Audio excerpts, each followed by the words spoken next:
Burası böyle. Buradan aşağı düşebilirsiniz. Belə tiksinə yox. Risk eləməyə dəymez ax. Kəndirsiz gündüz. Yürü keçiləri sən görürsən. Getdi. Bir dəstə getdi. Bizim indi baba dağımız harda? Keçilərdir, dağ keçiləri. Ay ya Allah. Ay gəl. Çox qışqırdı nəzərləsən. Ürküdürsən.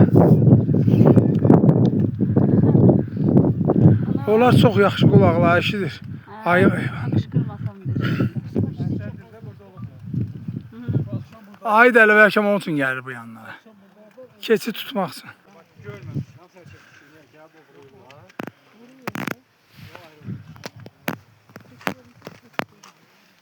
Şimdi belə gün doğdu. Belə tiksinə yox.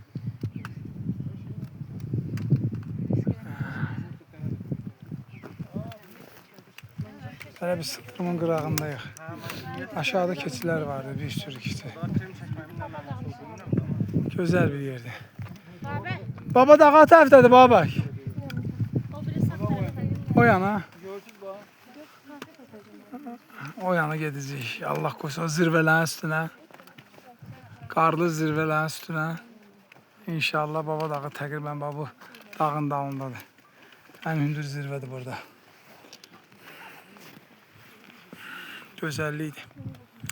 Gün çıxıb. Saat neçə oldu? Saat 6:53. 6:53. Qəşəng.